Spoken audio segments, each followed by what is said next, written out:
আসসালামু আলাইকুম প্রিয় নবম দশম ও একাদশ দ্বাদশ শ্রেণীর শিক্ষার্থীবৃন্দ, আশা করি সবাই ভালো আছেন। আমরা আজকে আপনাদের জন্য আর্থিক বিবরণীর দ্বিতীয় বেসিক ক্লাস নিয়ে হাজির হয়েছি। আর আজকের ক্লাসের প্রশ্ন হচ্ছে আর্থিক অবস্থা বিবরণী আমরা কিভাবে করবো বা এটা কিভাবে করতে হবে। আর্থিক অবস্থার বিবরণী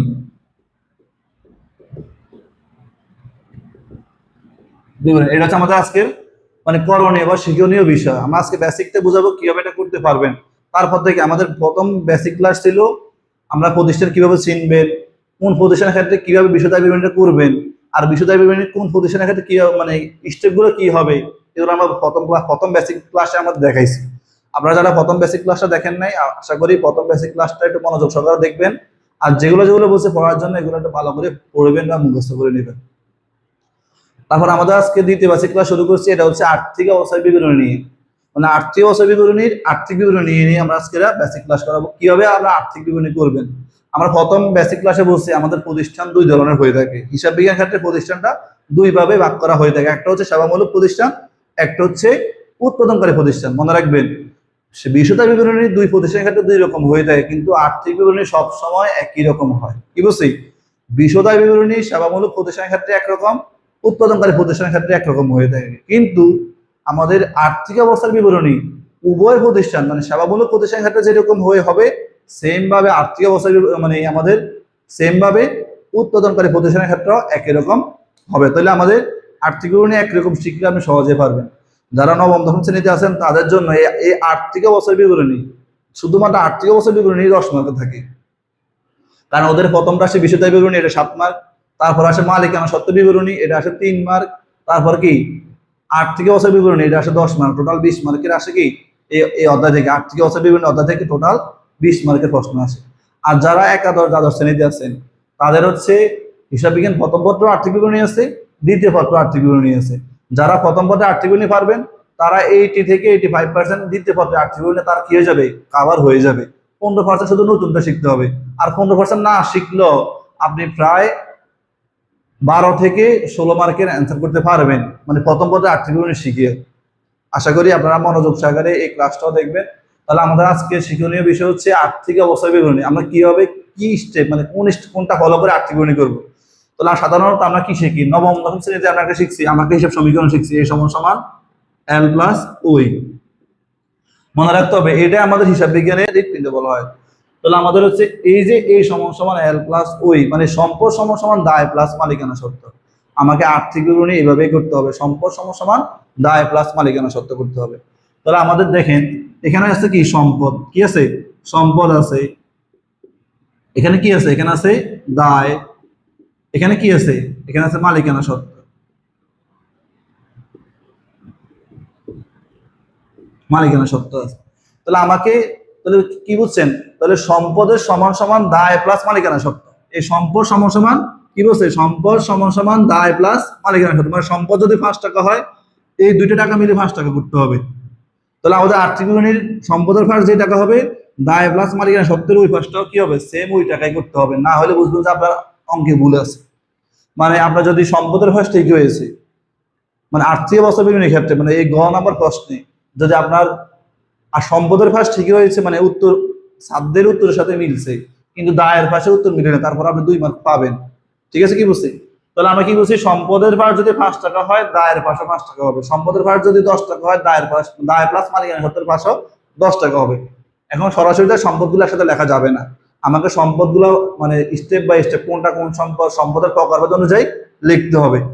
সাধারণত আমরা জানি সম্পদ কয় প্রকার। মনে রাখবেন সম্পদ হচ্ছে 4 প্রকার। 4 প্রকার। কি কি প্রকার আমরা লিখি দেখেন। প্রথমটা হচ্ছে চলতি সম্পদ, চলতি সম্পদ। তারপর হচ্ছে কি স্থায়ী সম্পদ, স্থায়ী সম্পদ। তারপর হচ্ছে কি দীর্ঘমেয়াদী বিনিয়োগ, দীর্ঘমেয়াদী বিনিয়োগ। এরপর হচ্ছে কি অলিক সম্পদ। এই সম্পদ 4 প্রকার। আমাকে এই পর্যায়ে লিখতে হবে সম্পদের গুলা। আমাদের এই 4টা যোগফল যে টাকা হবে, তাহলে আমাদের পরেরটা হচ্ছে কি দায়। মনে রাখবেন দায় হচ্ছে 2 প্রকার। দায় কয় প্রকার? 2 প্রকার। দায় 2 প্রকার। তাহলে দায় হচ্ছে কি কি একটা হচ্ছে চলতি দায়, চলতি দায়, আরটা হচ্ছে দীর্ঘমেয়াদী দায়, দীর্ঘ মেয়াদী দায়। তাহলে দায় কয় প্রকার? দায় হচ্ছে দুই প্রকার, সম্পদ কয় প্রকার? সম্পদ চার প্রকার। আর মালিকানা সত্ত্ব মানে ওনার সিকিউরিটি, এটা আমরা নবম মানে একবারে হিসাব বিজ্ঞানের বেসিক যেটা শিখছি ওইটা আমাকে এখনো ফলো করতে হবে। কি বেসিক শিখছেন? আমাদের মালিকানা সত্ত্বের কিছু সূত্র আছে, এটা হচ্ছে হিসাব বিজ্ঞানের সংক্ষিপ্ত রূপ নিয়ে, মানে হিসাব সমীকরণটা কি সংক্ষিপ্ত, আবার হিসাব বিজ্ঞানের কি এই হিসাব সমীকরণের বর্ধিত রূপ আছে। কি রূপ? বর্ধিত রূপ আছে। বর্ধিত রূপটা মানে কি? এই যে ওনার সিকিউরিটি, ওনার সিকিউরিটি আমরা কিভাবে বাড়ি করি? ওনার সিকিউরিটি হচ্ছে প্রথমে ক্যাপিটাল, তারপর হচ্ছে রেভিনিউ, তারপর হচ্ছে এক্সপেন্স, তারপর হচ্ছে কি ড্রয়িংস। ক্যাপিটাল মানে কি? মূলধন। মূলধনের আমার কি করতে হয়? ক্যাপিটাল আর রেভিনিউ, ক্যাপিটালের সাথে মূলধনের সাথে রেভিনিউ যোগ করতে হয়, মানে আয় যোগ করতে হয়। তারপর হচ্ছে এক্সপেন্স, ব্যয়, ব্যয় বিয়োগ করতে হয়। তারপর কি? উত্তোলন, উত্তোলন বিয়োগ করতে হয়। এটা আমরা প্রথম থেকে শিখে আসছি। যত মালিকানা সত্ত্ব পাবেন হিসাব বিজ্ঞানের মধ্যে সবসময় আমাকে এই নিয়মটাই ফলো করতে হবে। কি বলছি? যত মালিকানা সত্ত্ব পাবেন হিসাব বিজ্ঞানের মধ্যে সবসময় আমাকে এই নিয়মটাই ফলো করতে হবে। তাহলে হচ্ছে আমাদের প্রথম মালিকানা সত্ত্ব হচ্ছে সিরিয়াল কি করবেন? প্রথমে মূলধন, মূলধন। এই মূলধনের সাথে যদি অতিরিক্ত মূলধন থাকে, কি বলছি? কি থাকে? অতিরিক্ত মূলধন মাঝে মাঝে অঙ্কের মধ্যে দিয়ে দেয়, অতিরিক্ত মূলধন, অতিরিক্ত মূলধন যোগ করতে হবে। তারপর হচ্ছে কি? আচ্ছা, এখানে মূলধনের সুদ আসে, মাঝে মাঝে আসে, একবারে কম, তাহলে আমরা এত দরকার নেই এত যেগুলো বিস্তারিত এখন পড়ার। তো হচ্ছে মূলধন যোগ অতিরিক্ত মূলধন যোগ কি? নিট লাভ, নিট লাভ। ওই যে আমরা বিশদা বের করি আনি, নিট লাভ করি অথবা কি ক্ষতি বাড়ি করি। নিট লাভ হলে যোগ করবেন অথবা ক্ষতি হলে বিয়োগ করবেন। নিট ক্ষতি, নিট ক্ষতি। যদি লাভ হয় যোগ করবেন, ক্ষতি হলে বিয়োগ করে দিবেন, শেষ। এটাই এক্সপেন্স। এখানে অন্যান্য এক্সপেন্স আনতে হয় না। তারপর হচ্ছে কি? উত্তোলন, উত্তোলনটা বিয়োগ করে দিবেন, উত্তোলন। এখন উত্তোলনটা অনেক অনেক রকম হয়ে থাকে, তিন রকম হয়ে থাকে উত্তোলন। তাহলে উত্তোলনটা বিয়োগ করে দিবেন। এখন উত্তোলনটা হতে পারে নগদ উত্তোলন, হতে পারে পণ্য উত্তোলন, হতে পারে আয়কর, হতে পারে জীবন বীমা, হতে পারে।